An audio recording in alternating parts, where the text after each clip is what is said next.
Praise the Lord भाइयों बहनों, आप सभी को मैं प्रभु यीशु मसीह के नाम से बधाई देता हूं। और इस वीडियो में मैं आपको एक विशेष बात बताना जा रहा हूं और शायद से आपको ये सुनकर अच्छा लगेगा। काफ़ी सारे लोग हमारे पास ईमेल करते हैं, मैसेज करते हैं और पूछते हैं कि हमारे मुसलमान भाइयों के सवालों का जवाब हम कैसे दें।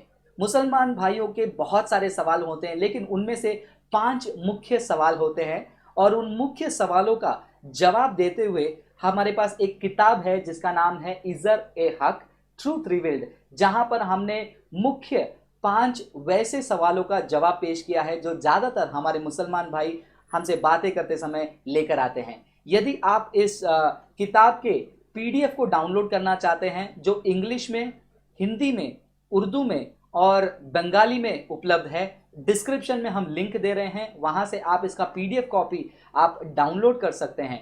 यदि आप इस किताब में लिखे हुए बातों को हिंदी में ऑडियो के द्वारा सुनना चाहेंगे तो आपके लिए खुशखबर है, क्योंकि हिंदी किताब का जो ऑडियो वर्जन है वो हम अपलोड करने जा रहे हैं। 5 एपिसोड में हम अपलोड करेंगे एक एक सब्जेक्ट को। आप एक एक सब्जेक्ट को आप पीडीएफ के द्वारा भी पढ़ सकते हैं या फिर वो ऑडियो के द्वारा भी डाउनलोड करके सुन सकते हैं और अपने दोस्तों के साथ शेयर कर सकते हैं। बहुत जल्द हम इसे अपलोड करेंगे, लेकिन फिलहाल इस किताब के इंट्रोडक्शन को आप इस क्लिप के बाद आप सुन सकते हैं। तो चलिए मैं आपसे विदा लेता हूं। इस किताब का इंट्रोडक्शन अभी आप सुन सकते हैं। God bless you. एक मशहूर कहावत है, जब कोई भी झूठ बोला जाता है और उसे बार बार दोहराया जाता है तो लोग उस झूठ को सच मानने लगते हैं। हम चंद बातों को कुछ रस्मों रिवाज की खातिर सच मानने लगते हैं, या तो जब कोई नामवर या मौतबर इंसान दावा करता है कि यह बात सच है तो उसे सच माना जाता है। बस इतना ही नहीं, बल्कि जब कोई गैर मौतबर आलिम इन्हें सच जताकर पेश करता है तो भी इसे सच मान लिया जाता है और आम इंसान ये समझ बैठता है कि इन तमाम लोगों ने अच्छी तरह से इन मौज़ूओं की तस्दीक की है और उन्हें पूरी तरह से समझा है, जिन जिन बातों पर ये लोग अपना दावा ठोस तौर पर पेश करते हैं। मगर आज वो जमाना आ गया है कि हमें जिम्मेदाराना तौर से इन बातों की तहकीकात खुद ही करनी चाहिए, कबल इसके कि सच्चाई से वाकिफ होने के लिए हम दूसरों के मोहताज बने रहें। जब कोई बीमार अपना इलाज किसी डॉक्टर से करवाना चाहता है तो वो फैसला करता है कि अपना इलाज ऐसे डॉक्टर से करवाया जाए जो उस मर्ज का इलाज करने में माहिर है। जब हम बाजार से फल, सब्जियां वगैरह जैसे खाने का सामान खरीदते हैं तब बड़े नाप तौल के उन चीज़ों का सौदा करते हैं और उन फलों और सब्जियों को अलग कर देते हैं जो सड़ी गली या दाग धब्बे वाली होती हैं, ताकि ताज़ा और मुफीद ग़िज़ा से हमारे जिस्म को फ़ायदा हो।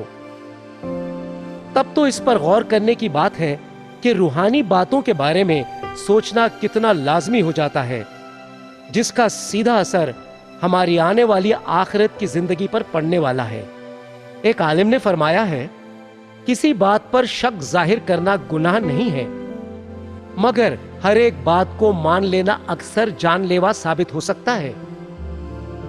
किसी की बताई बात या पेश किए गए मशवरे को कबूल कर लेने से पहले हमें ठीक तौर से तहकीकात कर लेनी चाहिए कि क्या ये बातें सच भी हैं या नहीं। पेश किए हर दावे पर हमें सवाल उठाना चाहिए। अक्सर लोग उन्हीं बातों को कबूल करना पसंद करते हैं जो उन्हें जाती तौर पर पसंद आ जाती हैं।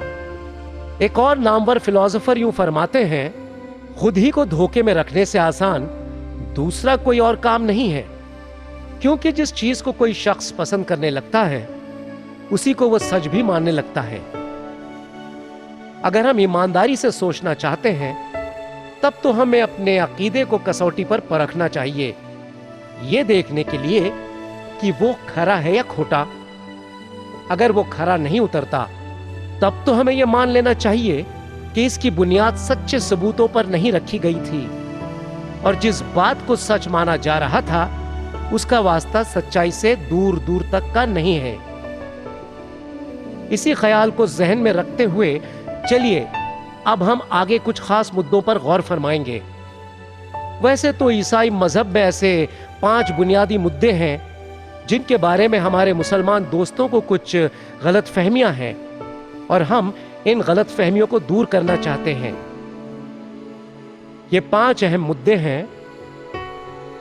پہلا، بائبل مقدس کی سچائی، یعنی تورات شریف، زبور شریف، انجیل شریف اور نبیوں کے صحیفے۔ دوسرا، خدا کا تصور۔ تیسرا، حضرت عیسیٰ مسیح کی ولادت۔ چوتھا، حضرت عیسیٰ مسیح کا مصلوب ہونا۔ پانچواں، گناہوں کی معافی اور نجات۔